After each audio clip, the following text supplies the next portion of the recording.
I think for me, hiring in a way that efficiently optimizes for the best outcome to build a high performance organization. So very loose, but keeping the outcome in mind. You're trying to build a high performance organization and you want to do it efficiently. Welcome to Offer Accepted, the podcast that elevates your recruiting game. I'm your host, Shannon Ogborn. Join us for conversations with talent leaders, executives, and more to uncover the secrets to building and leading successful talent acquisition teams. Gain valuable insights and actionable advice from analyzing cutting-edge metrics to confidently claiming your seat at the table. Let's get started. Hey everyone, Shannon Ogborn here, your host.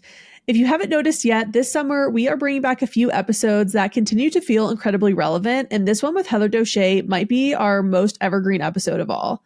At the end of the day, the goal of hiring hasn't really changed. You want to get the right person in the right role at the right time. But far too many teams are still relying on these gut feelings over solid processes, and it's making hiring decisions that aren't predictive, fair, or repeatable.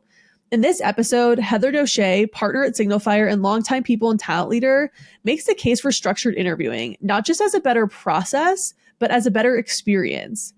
First, she shares why candidates who go through structured interviews are 35% happier even when rejected. Then we talk about how to get real stakeholder buy-in and why structure does not have to mean robotic. Drawing on her experience advising early-stage companies and her doctorate in organizational leadership, Heather breaks down how to design structured interviews that actually reflect the job, reduce bias, and make hiring decisions easier to align on. If you are still hearing, "We'll know it when we see it," from your execs and managers, this one's for you. All right, let's get into it. Hello and welcome to another episode of Offer Accepted. I'm Shannon Ogborn, your host, and this episode is brought to you by Ashby, the all-in-one recruiting platform empowering ambitious teams from seed to IPO and beyond. I am super excited because I'm here today with one of my all-time favorite people and career mentors, Heather Doshay. From her doctorate in organizational leadership to being an early team member at Hired to the first executive hired at Webflow in a VP of people role leading talent and HR, Heather brings years of experience to the table in both recruiting and people operations. Now she's a partner at SignalFire, an early stage technology VC firm. She brings her skills, experience, and passions together to find strategic win-wins for both innovative companies and people that work for them. Heather, thank you so much for joining us today. I'm so excited that you're here. Thanks, Shannon. I'm so excited to be here. I've known you for so many years, so it's fun to talk to you in this context. It's a real full circle career moment. It really is. So throughout your career, as you've seen the recruiting processes play out at so many different organizations, what would you say is one of the biggest challenges that organizations face?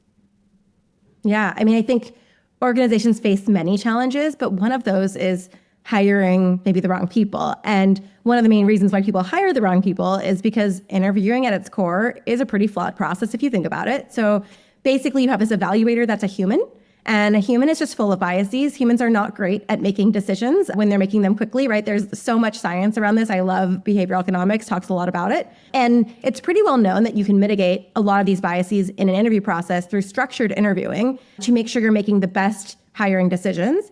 But it's actually very rare that a company understands how to do this, especially at the early stage where I'm working with founders the most. Most often they're having these unstructured conversations where they're trying to figure out who they want to hire and they're having trouble. And so that's a core thing that I'm seeing right now. Definitely. And I remember back to our Hired days, there would be some things that came up in the feedback that would be like, would I get a beer with this person? Yes. I'm like, okay, that's lovely and everything. However, is that what is going to set this person up for success for the job? And the answer, according to basically all IO psychology research, is no, that is not a predictor of job performance. So let's talk a little about what is structured interviewing anyway? Like, what actually does that mean?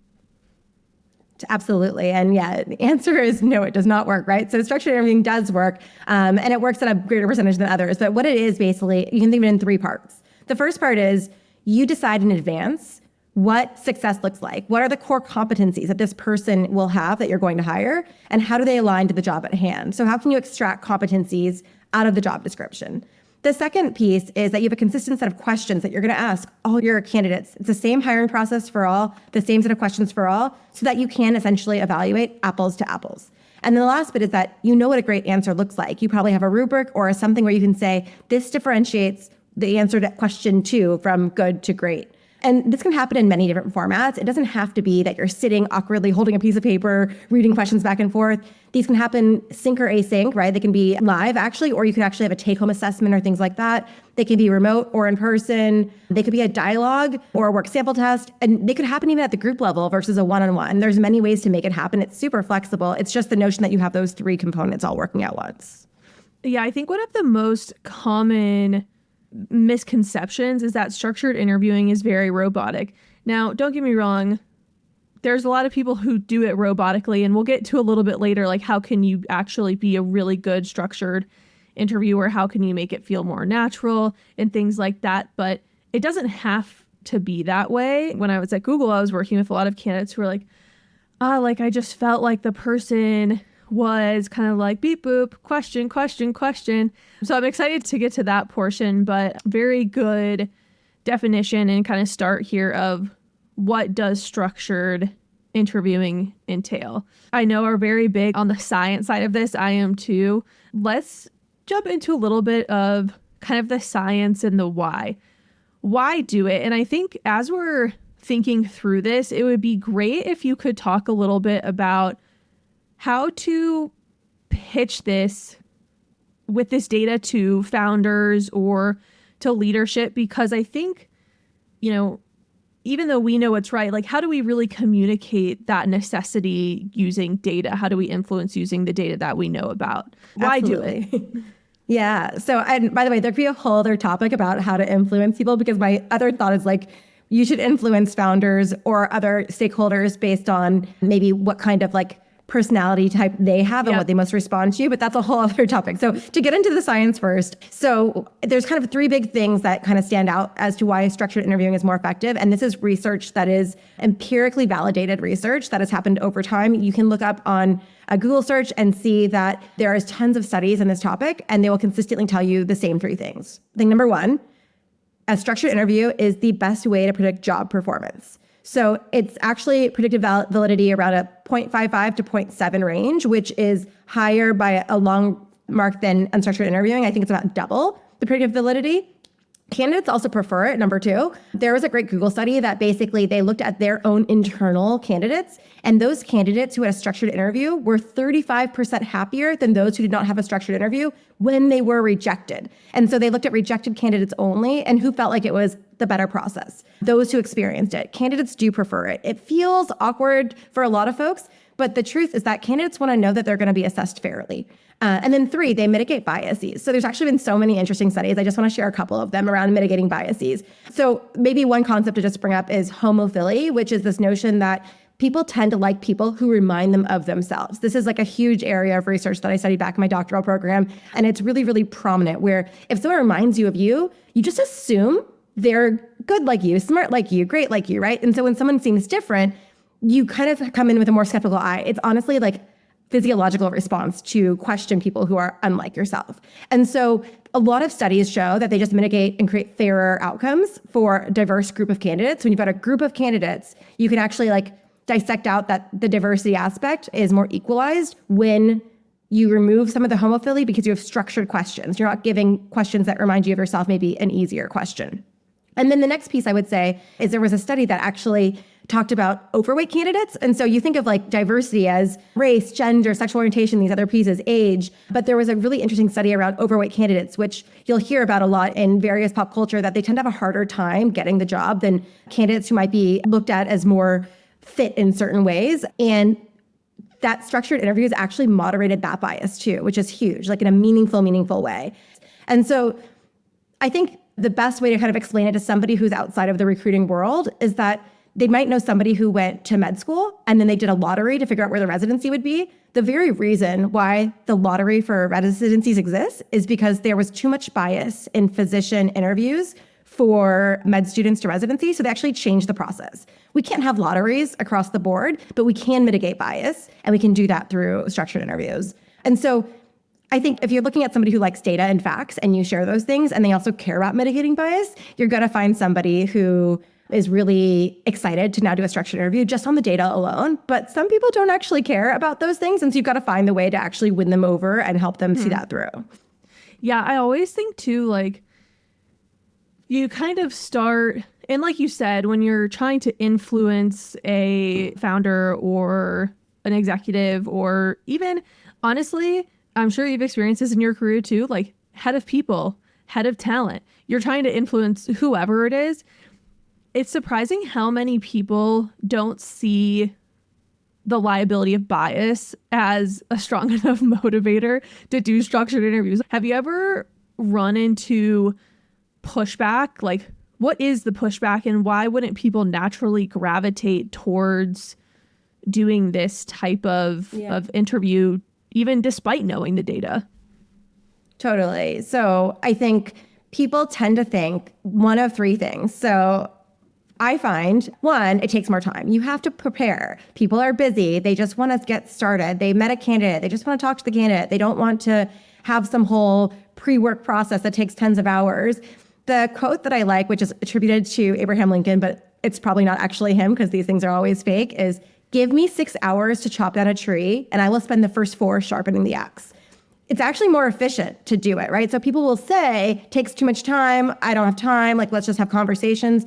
But we've all probably been part of an interview process at a company where they go, and now I'd like you to talk to so-and-so. And wait, can we have another conversation? Because we didn't get to this other thing. And it's like, you didn't plan ahead. And now you're actually spending far more time with 4 more rounds. And we all know that time kills all deals, right? Both in sales and in recruiting. And you're more likely that great candidate is going to find another job before you get to the end of the process if you just keep adding steps. So I kind of find that just talking about operational efficiency and time savings, if the pushback is that it takes too much time, is the right way to go. In terms of the second set of reasons that I find it's so interesting, I've seen both ends of the same spectrum. On the one end, you'll have like an overconfidence thing, oftentimes with founders or executives who are pushing back, who are saying, I know how to interview. I'm a great judge of character. Like, I hired you, whatever the thing might be. Or they're very, very new or nascent to come to interviewing and they go, I don't have a lot of experience interviewing. Interviewing's super awkward. I don't want structured questions that are going to like make it feel like I'm doing that back and forth. I just want to have a conversation with a person. And in both ways, it's like the confidence gap somewhere in the middle of structured interviewing and people kind of end to both sides. I don't know if you've seen that as well for you, Shannon. Yeah, I mean, honestly, even talking to especially folks who are more tenured, it's like, oh, I'm just like, I know what I'm doing. Like, I can trust my gut. And I'm like, but you can't trust your gut. That's like the one thing about psychology that like all research has shown is that your gut, so to speak, creates all these biases because your mind is trying to work off of concepts and situations that it's familiar with and it has seen in the past. And so then you fall into this effect that you were talking about earlier of hiring people that are more like you, or even just simply like, I like that answer, so I'm going to go, like, I think that person interviewed well. Whereas if you have a more structured process, did the person even answer the question or did you just like what they said like after the question and the rubrics and the things like that? So yeah, I have seen more of the overconfidence than the like, this feels awkward to me. Although I feel like there are people who do feel that way as well, for sure. Totally. And I think Adam Ward talked about this in the previous episode of your podcast, which, by the way, I loved. And if you haven't heard it, you should go listen to it. This is my plug right now for those listening. But he mentioned this notion of shifting from recruiter as service provider to recruiter as trusted partner advisor, right? And so how do you think about when someone is pushing back on something that you're suggesting, aka a structured interview process that you know is the best thing, and they're saying, I don't need this, I already got it? What's your chance now to say, oh, okay, like I'm providing a service, I'm just gonna like do what they say and like, oh, well, or I'll try again. You've got to find another way in. When you're advising founders, when you're advising hiring managers, you've got to figure out how to get them to see it for themselves because that's what you do when you're coaching and consulting, right? And so think about like, okay, well, help me understand then, like, what are you looking for? And see if they can concisely say the competencies that matter to them, or if they just start listing things off to the point they're like, okay, and how do you think you'll assess all those things you just listed off? And then they add one more thing in just as like you're on talking. a whim. Okay, Yeah, on a whim. So you're assessing as you go. You're figuring out what you need as you go. Have you ever written down a list of like the 5 things that you're looking for in this person before? And they go, well, no, like, let's just do that together. Just so if you're going to go in, fine, do it unstructured, but like, let's just write down the 5 things. So you're actually getting them to build a structured interview in real time because you're realizing it's not that hard. And then you go, okay, so you're mentioning like problem solving. How will you assess if they're a good problem solver in your conversation? I'm just curious. I'd love to learn what makes you, so good at this unstructured and maybe not in such a snarky way. And then they tell you, and it's like, oh, well, would you ask that of every candidate?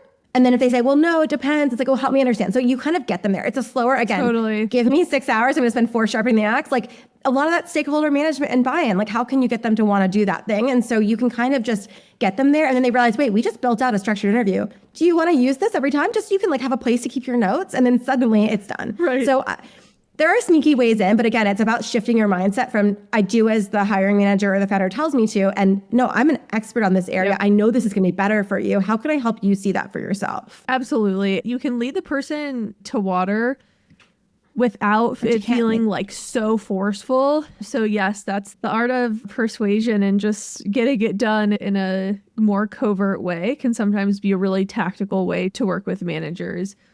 So we just talked a little bit about, how you could maybe practically get somebody to there if they haven't really considered it. But where does this process live? Like, where does this scope of decisions come from? So I think ideally it's happening at every role at every time. It's not a conversation you have each time. You as a company decide, this is our interviewing philosophy, this is our hiring philosophy, and then you implement it across the board. And that's the ideal way in. If you're having trouble getting buy-in, you can try it with one department or one team as the way they're going to do it. And when it works really well for them, show off the data to get everyone else there. But ideally, if you're starting from scratch and you have all the buy-in in the world, you are setting this up in your infrastructure. And what happens is this portion of the design on the role level exists at what I call the intake process. So this is before you go to post a role, you're figuring out what is this job that we're hiring for? What is the requirements of it? What are the projects this person would do in the first year on the job? What does a job description look like? And then once you have a job description, you can almost extract, oh, communication seems to be a big thing for this job. X technical skill tends to be a big thing for this job. Like, let's figure out what those things are. And so the idea is it lives in that intake process each time, but you can, in the infrastructure of your talent function, build it into the process so that it just happens. It's not something that you have to figure out where to fit it in each time you go. It's a part of your process, and it's in the intake, for me at least. I don't know, Shannon, have you seen it elsewhere before, or is that kind of where you tend to see it as well? Yeah, I mean, I think ideally it's going to be at the beginning of the process because like the quote that you were talking about, if you get ahead of it, and some other folks we've talked to on the podcast that have spoken about this as well, if you can get ahead of it, you're going to be saving yourself so much time in the end, because there's nothing worse as a recruiter or recruiting team than going like 90, 120 days, and then suddenly, oops, we've been evaluating the wrong thing because from the jump, the job description wasn't right and we didn't spend enough time getting there. So yes, I'm definitely a strong believer beginning of the process is where like that should take form with the description, the competencies, and extracting those. Yeah, for sure. Awesome. Yeah. And I think for me, at least, it's like decision making is a hard piece, right? So oftentimes you might be a recruiter and think, I don't have the power to decide what the company is going to do, but we don't really have a head of talent. I report into finance, like we're early. I don't know the stage of the company that folks are listening from, but in the very early stage, it's very common to hire a recruiter before there's leadership in the people or talent function. And so these people often feel like they are order takers. They are just getting things done. They're kind of biding their time, filling roles until someone can actually come like kind of save them almost. And like recruiters can save themselves, right? So like the way you kind of think about it is, what if you implemented a framework? So picking a framework that works for you and then giving ownership to different people so that it's a collaboration, but giving yourself a role where you know you can make the thing successful. And for me, I found that the RACI framework is one that works really well, which is like responsible, accountable, consulted, and informed. And basically just saying, hey, we're going to start structured interviewing here, and we want to talk about how we want to do it for us. Like maybe we don't want to do it the same way everyone else does, but it's going to be consistent. The key is consistency, right? And so how do we keep it consistent for us? And so maybe you're the one who's responsible as the recruiter. You're driving the process. You're designing the set of questions. You're thinking through how this is going to work. You can make the accountable, AKA the person who's approving this motion, the person who maybe feels like they have the power to use, so the founder or the hiring manager or whatever your leveling is where you're at in that decision process where you're trying to get buy-in for structured interviewing. And then let the consulted and informed be the people who are on the slate. Oftentimes you can get buy-in from a hiring manager, but then you go off and do interviews and you build out these beautiful scorecards with all the questions. And I can't tell you how many times they come back just like blank with all of the notes in the summary section at the top. Oh my gosh. And people just kind of going, I liked them. Here's what I thought. And it's like, what do they answer to any of the questions? Did you ask any of the questions? Like these things kind of boggle the mind. I would go make them like mandatory to answer and put like little asterisks so that you had to answer. And then people would put like a period or a space mark to get around it and then still leave everything at the top. Like they were actively avoiding the structured interview. And I find that it's because you don't have buy-in. Yeah. And so when you think about that RACI model, who's consulted and who's informed? Where do the hiring slate folks come in, the interviewers come in? And so this idea that I like to share also when you set it up in a hiring process is to make sure that part of your hiring process, you have an intake. That's you as recruiting team plus hiring manager. And the two of you are super aligned on what the role is, what the need is. You know how to sell it. You know what the process is going to be. You know who you want interviewing. But then invite all those people into a kickoff, which happens before the interview process takes off or the hiring process takes off. Is like, you've got this place where you can invite everybody, treat it like a party. Like, honestly, like if you're in person in office, like bring donuts to it. If it's remote, make it feel rah-rah, like have intro music. You can make it really fun. And basically you're sharing, we're hiring this exciting new role. And you can use the pitch you develop for candidates to pitch the role to the whole group. They feel they've been importantly invited to this room. They are a part of this process. And then if you do what I like, which is a competency-based interview process, you essentially have your 5 to say 8 competencies that you've pre-designed, and each person around the room is the owner of 1 or 2 of those competencies. So there's like, oh my gosh, deciding if this person is a good problem solver is on me. Like nobody else is really assigned to look at that thing. Okay, I got to take it seriously now. And then you say, and we've designed some questions for you that we believe are the right ones to ask, but we'd love your input. Do you feel like these are the right questions to get the most signal? Like you're the expert in problem solving. That's why we brought you in. Like, what do you think? Are there other questions you'd rather ask? And then you can partner with each person to make sure that they feel like, oh yeah, I signed off on these questions. So now when that scorecard comes around as they're doing their interview, they're like, shoot, I said I would answer these. I even wrote this one. I got to stick with it, right? So it's sort of that mutual public accountability, which I think can make a big difference in terms of like behavioral economics and decision making. So I think that's just when you're setting it up, if you can kind of get that 1-2 punch of a good intake and hiring manager buy-in, and then the full slate, you're going to increase your odds of at least 50% from 0% filling out that. And then over time, you can reinforce those who are doing it to get more and more compliance. Definitely. And when you're setting up this process, I found that doing things like you're suggesting, I love everyone coming to the kickoff meeting. That's not a very common practice, but I think it's a very good idea for getting buy-in, making people feel involved. So in terms of setting things up and implementing it into your process and some of the fundamentals around that, besides some of the things that we've been sprinkling in here, how would you go about setting this up and implementing this into your process? Yeah. So this is where your ATS is your best friend, where essentially you can build out sort of a prep doc at the very beginning of the interview process that kind of helps you understand, like that's going to get automated and sent to you that says, hey, here are the expectations for you as an interview, like a reminder. Even if you've done the kickoff and you think they're good and they've helped write the questions, people have other things going on in their lives. Totally. This isn't the only thing they're doing. And they've got like maybe a helpful nudge would be very good for them. And then in the actual scorecard, I find it's really helpful to write out a little bit of an intro script that they can share to get started. And so for me, whenever I start an interview, just personally, whether I'm using an ATS or not, there's a script or not, I always just start off with, hey, I'm so excited to get to know you. I know we have limited time together, and I want to ensure that we both get the most time or most out of this time.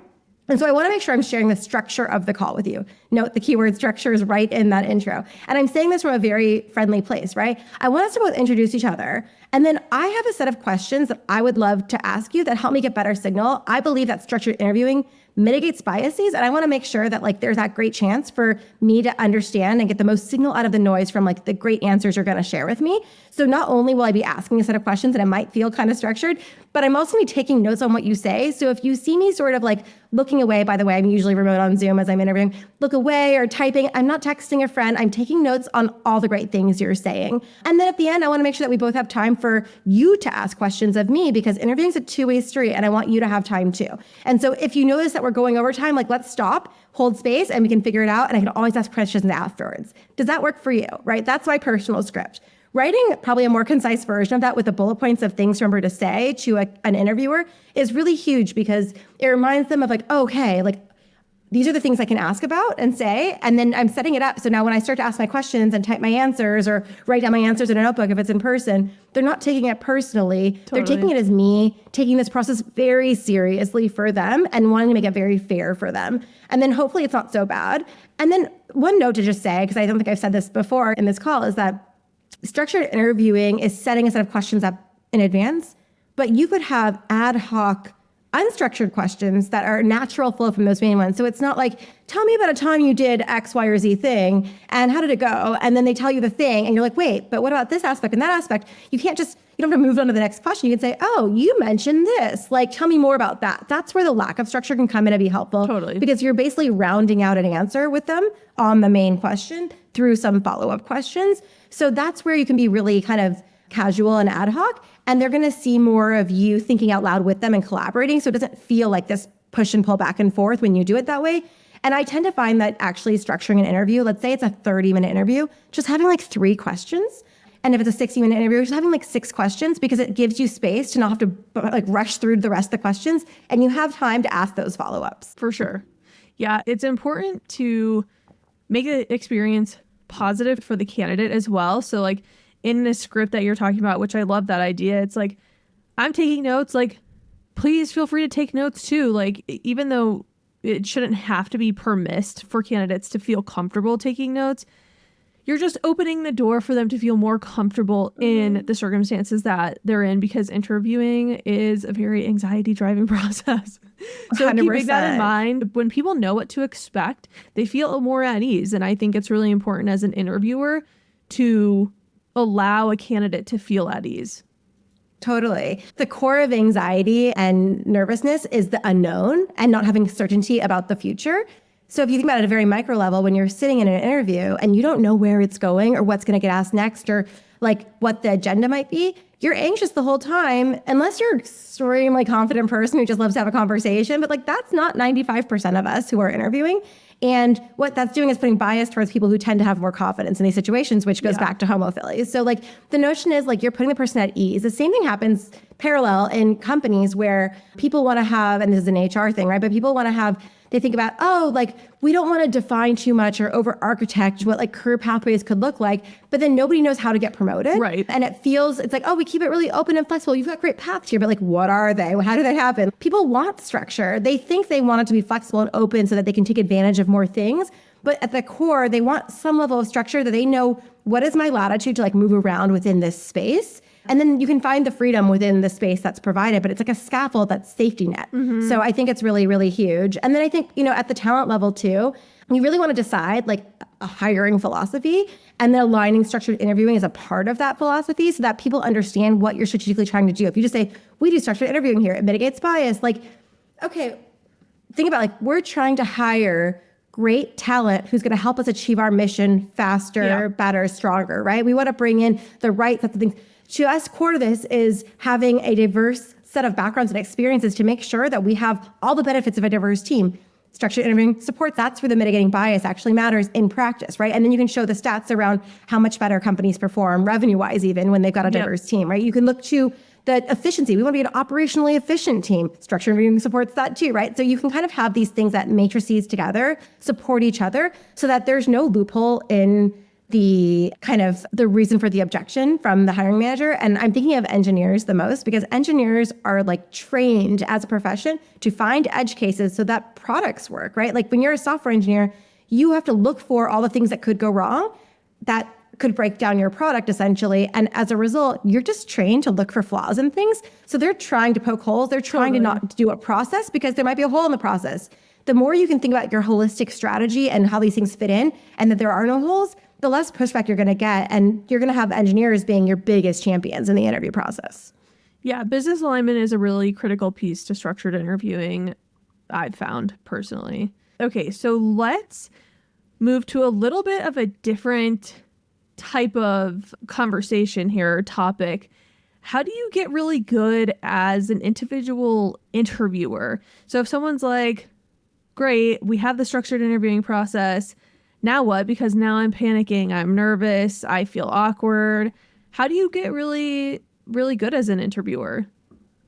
I love this question because I love interviewing on both sides. It's a really, like, it's kind of like a sickness maybe, but I find it's like a thing you can get good at over time. And ultimately you're making connections with people and you're learning about yourself and someone else in the process every time. So if you can almost reassociate in your brain, rewire it as this really positive opportunity to make a new connection that, whether for this interview or elsewhere, like you've met a person that's interesting, like it's a great opportunity. And so I think the things you can really do to become really great at it, once you've decided it's something you want to be really great at because you want to spend time here, is honing your intro to tee up where you explain the approach you're using, that script I shared. How do you get really good at finding the language that works for you? I just use my own language. That's not going to be for everybody else. I'm a very peppy individual who talks fast and has a lot of extra context. Like, what's your version of that tee up where you're going to explain it so that every time you make space for yourself, that it feels really natural to do that, so that you can move into the structure where the questions might change out and you're not as aware of what you're asking or what you're assessing because you haven't done that as many times, because every interview is a different topic typically.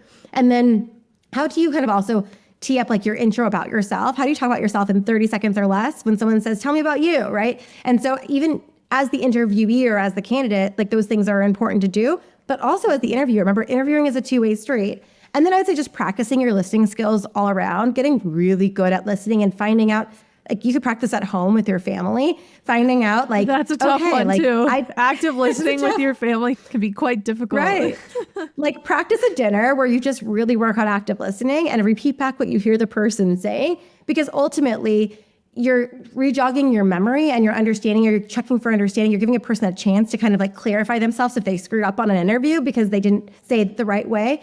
And it also helps you take notes better, like really furiously taking notes so that later when you're going to do your scorecard, like you actually understand what the person was saying. You go back to time because you've kind of really listened. And then I would say taking the extra step to align scorecards and feedback to the job description. Sometimes when I don't know where to start with designing a structured interview, I just go to the scorecard, the job description, and say, what core things really speak to me out of these bullet points that we said this job is? And what are some common questions that could assess that? Do they feel relevant for this role? And then what are some good rubrics to use, and reusing those over time too?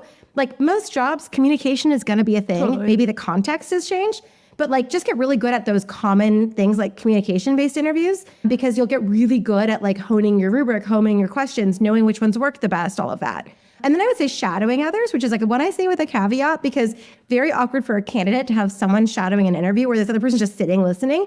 If you do it, you feed with a really skilled interview who can tee it up, make it not awkward. But you can also do paired interviews where you say, hey, we're going to have two of our team members interview on this one topic, and do a more senior seasoned interviewer with a more junior learning interviewer, and they each ask questions, and just say, like, we're trying to get you a chance, and you have to tell the candidate, more time to meet more members of the team without spending more interview cycles. Like, This is a chance for you to meet more people. Like, whenever you're doing something that benefits you, figure out why it benefits the other person as well, aka the candidate, so that the experience isn't lost in the mix, but you're also helping your interviewers get better. And then last but not least, of course, interview training. Like, this is a huge thing that every team wants to do. Most teams don't find time to do. And if they do, it's like this very generic 30-minute session that doesn't actually get to people's like psychology about why structured interviewing is a scary thing. So don't be afraid to be different and talk about not just the list of biases that exist, but like normalizing the feelings that can come up around some of these things we've talked about today. Yes. I love that. So a couple of questions for you before we wrap up that we love to hear from everyone about. What does hiring excellence mean to you? I think for me, hiring in a way that efficiently optimizes for the best outcome to build a high performance organization. So very loose, but keeping the outcome in mind. You're trying to build a high performance organization and you want to do it efficiently. So yeah. Period. That's it. I love that. And my personal favorite question, I know I say this every time, it's my personal favorite question, but it really is. That's why I say it. What is your recruiting hot take? Okay, so Shannon, I have one, and I know we disagree on it, so I'm going to say it, recognizing that there's probably not much time for a debate, but the cover letter is not dead. The cover letter as you know it, the to whom may it concern, very generic cover letter that just takes up space as a download that you're like, I don't even want to read, totally dead. The cover letter in which you tie together the parts of your resume that may not make sense from an outside eye for the person reading it so that they understand your story and what you contribute to the company, totally not dead. Like I read every single one of those, and it not only allows me to see their story to understand, like, yeah, maybe they don't have the right title on paper, the right organization in the past on paper, but like, here's why I have confidence they're worthy of an interview because they could match and do the job potentially. That cover letter has helped me so many times give people a chance that maybe the resume alone didn't speak to. And it's also a really good chance to see someone's like writing skills, communication skills. Can they be concise? Can they write well? Are they detail oriented? All these pieces matter so much. And it's a great way to get signal on some of those core things so that you need to spend less time on it during the interview process. But Shannon, I know you disagree, so I'm actually very curious for a rebuttal if you have one, if we have time. Yeah, there's a couple of reasons that I don't, well, what it really comes down to for me is I feel like it's not typically a good use of candidates' time, and here's why. One, and I hate to say this, but I've never read a cover letter in my entire recruiting career. Like, it's just, I've always worked at organizations where there just wasn't the capacity and time to do it. And I really felt like if I couldn't read it for everybody, it would be very inequitable and unfair if I read it for one person who submitted it, but I didn't read it for the next person because... Okay. So, sorry not to cut you off, but here's the thing. You could open it. If you see chief human concern, please accept my resume, close it. It's not going to give you anything. But if you read it and it's like addressed to you or somebody who have made sense to address into the organization, like they did some research, that person probably spent an hour drafting that thing. The minute you know that they look up the name of the person, if there's any interesting kind of language on it that's like, oh, I can assess this person's communication skills. If communication skills are a part of the job, which I don't know a job they aren't a part of, oh, like this gives me a little inkling of like their soft skills.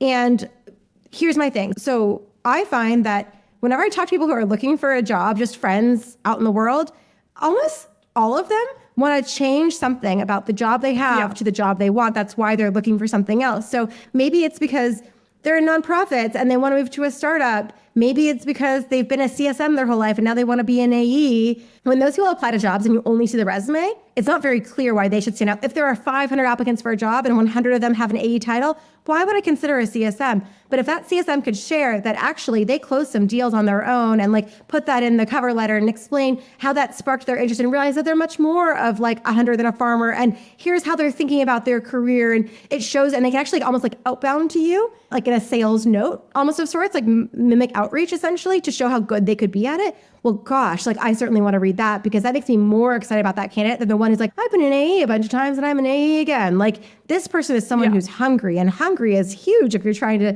hit revenue targets. So like, that's just one example, but I've seen those all over, especially in people and talent, because so many great people and talent people are people and talent as a second career. Yeah. They were a great manager in some of their function. They realize how important hiring is or how important people management is, and they want to go solve that at the company level. So I know, I get it. I'm going to stop because we're going way over time, but Shannon, you can have the last word. I just wanted to make sure I got that in. It's not that I'm against cover letters conceptually. Like, I think they can provide value.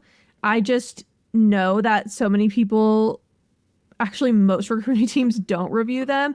And so when I am advising candidates from like a career coaching perspective or like a resume perspective, I actually always recommend that candidates, like instead of like a summary, which is also dead on the resume, instead of having like, I am seeking blah, blah, blah, blah, blah, like use those 2 to 3 sentences to create a micro cover letter that can explain your through line in a few sentences, like right at the top of your resume.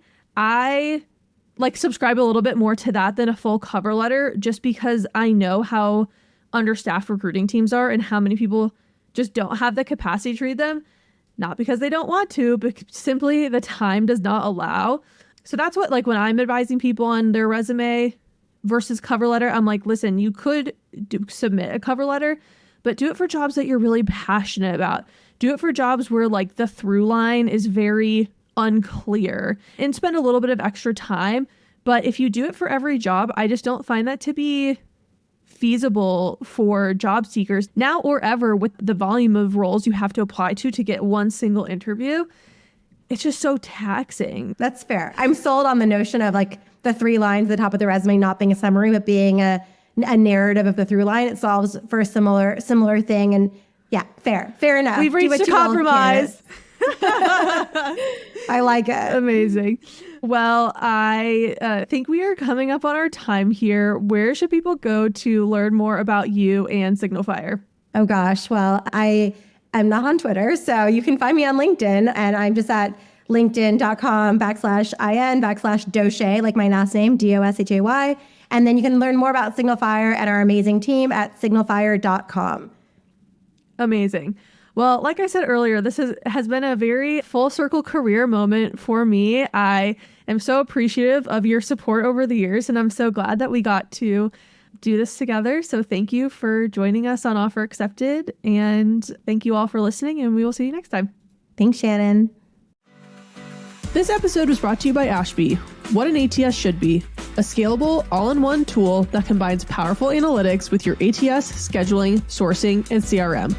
To never miss an episode, subscribe to our newsletter at www.ashbyhq.com/podcast. Thank you for listening, and we'll see you next time.